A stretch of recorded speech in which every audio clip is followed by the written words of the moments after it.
को नित्य दिन कौन कौन से कर्म करने चाहिए?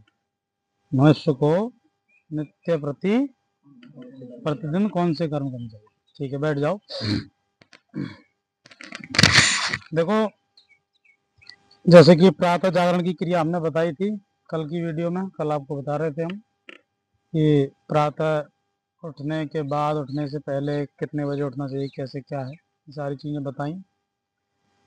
और उठने के बाद, जगने के बाद जो मनुष्य के 6 कर्म हैं, सबसे पहले उठेगा, जैसे करों के दर्शन किए, उसके बाद में श्लोक बोला, उसके बाद में पृथ्वी पर जब चरण रखने से पहले श्लोक बोलेगा, बोला जाता है। कौन सा श्लोक है वो?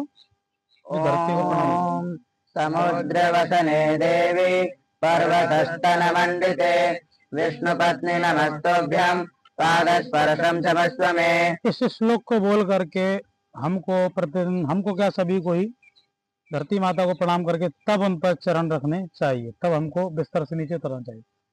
उसके बाद में शौच इत्यादि करने के बाद में जो मनुष्य को शास्त्रों ने 6 कर्म बतलाए हैं, 6 कर्म कौन कौन से हैं आप बताइए, आपको सब याद है? ओम संध्या स्नानं जपश्चैव देवतानां च पूजनं वैश्यदेवं तथातिथ्यं षट्कर्माणि दिने दिने। हाँ, षट्कर्माणि दिने दिने। तो 6 कर्म बतलाए गए हैं मनुष्य को। वो कौन से कर्म हैं? सबसे पहले शौच इत्यादि के बाद ऐसे प्रातः काल में, उसके बाद में सबसे पहले स्नान। स्नान के बिना शरीर की शुद्धि नहीं होती, देह शुद्धि नहीं मानी जाती है ना? ऐसे तो फिर स्नान करने के बाद में फिर दूसरा कर्म जो आता है वो हमारा आता है संध्या का। और संध्या इसलिए क्योंकि जब तक हम संध्या नहीं करेंगे तब तक हमें आगे के दूसरे और पूजा पाठ, यज्ञ अनुष्ठान आदि कर्म करने का अधिकारी हमको नहीं माना जाएगा। उसके बाद में, संध्या के बाद में जप आता है। जप हम करेंगे, गुरु मंत्र का जप हमको नित्य प्रति करना चाहिए, जो गुरु के द्वारा प्रदत्त है हम हमारे लिए। और चौथे नंबर पर आता है देवतानां च पूजनम। हमको नित्य प्रति देवताओं का पूजन करना चाहिए। जैसे अपने इष्ट देव हैं, किसी के कुल देव हैं, ग्राम देवता हैं, स्थान देवता हैं, और इनसे भी फिर ऊपर पंचदेव आते हैं।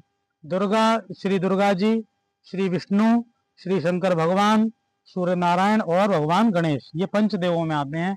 इनका भी हमको नित्य प्रति पूजन करना चाहिए। और फिर उसके बाद में बलि वैष्णोदेव आता है। बलि वैष्णोदेव में 5 प्रकार के यज्ञ बतलाए गए हैं, 5 प्रकार की ही बलि हैं, उनको करके बलि वैष्णोदेव होता है। उसमें पितरों का भी थोड़ा नित्य प्रति थोड़ा श्राद्ध तर्पण आता है।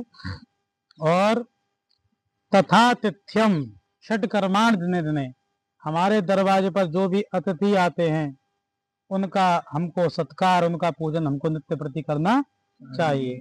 अब अतिथि का मतलब ये नहीं है कि फोन करके आ रहे हो, अतिथि का मतलब है जो बिना तिथि के, बिना सूचना दिए हमारे दरवाजे पर, हमारे घर पर आ जाएं।